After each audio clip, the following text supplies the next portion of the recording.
Yeah, thank you. Sorry about the phone there issue.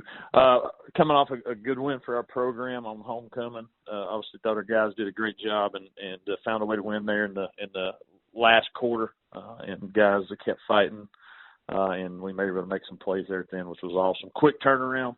Thursday night game here on national television, and Louisiana is extremely talented.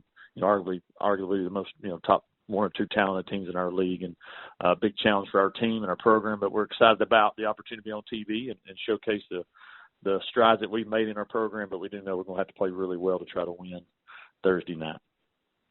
Thank you, Coach. Our first questions come from Chris Vanini with The Athletic. Please go ahead, Chris. Hey, Jamey, how's it going? Hey, Chris. Good. How are you? Good. I just want to go back to the Troy game. The decision to go for two in the lead at the end. What was kind of the mindset behind that? A couple of things. One, a couple of weeks ago we went to double overtime, and I talked myself out of going for it in double overtime and went to triple. And so we made the decision for the drive that if we scored, I thought that their defense might be tired, might be gassed on that drive, and I said we're going to go for the win and not try to go to overtime because they were the more talented team, and I wanted to try to give our guys the best chance to win. I thought it was going for two. The pass interference, so you guys run a second one. How often do you guys have ready a second play in a situation like that?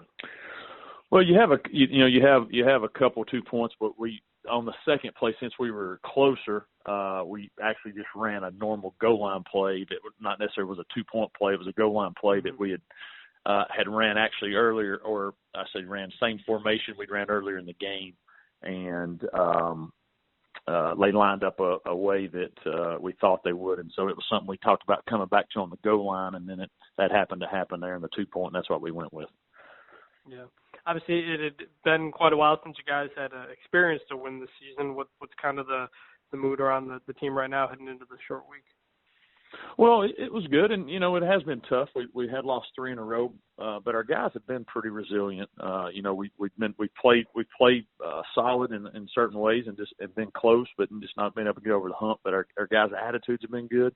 But as you keep losing, you keep getting close, and guys start losing hope sometime. And it was good for us to see some of the hard work, come to fruition. And then also being on a short week, and putting everything into that game, obviously Saturday, to be able to come out with a win, you do get an extra energy, a bolt. Now you coming on television, coming off a win. So, much needed for us and just for our kids and their mindset and just the joy that they were able to experience in the locker room was good. That we needed that.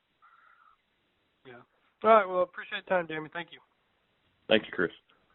All right. Thank you, Chris. Our next questions come from Alan Blondin with the Sun News. Please go ahead, Alan. Yeah, Coach.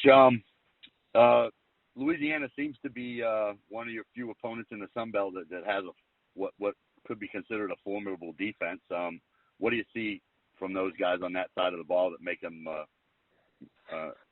so good? Well, one, they play a lot of people on defense, so they can rotate a lot of fresh guys in there, and so they do have some depth. They're talented from that standpoint, but when they do play quite a few people that have played over the last few weeks, and so the more guys that play, the more they get confident with who's in there.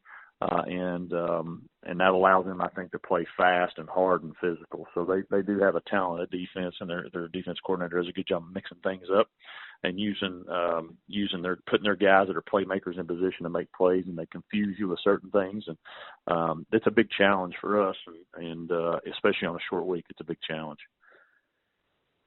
And as far as their offense goes, it looks like would you say the run is your first priority, stopping the run?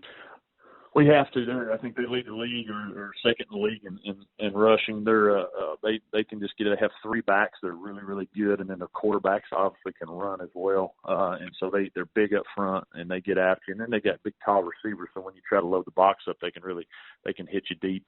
So probably the most physical offense that we've seen this so far this year, from just a standpoint of really coming after you and being able to hand the ball off to some different backs that are physical but also take the distance. So probably our biggest challenge from that aspect that we faced.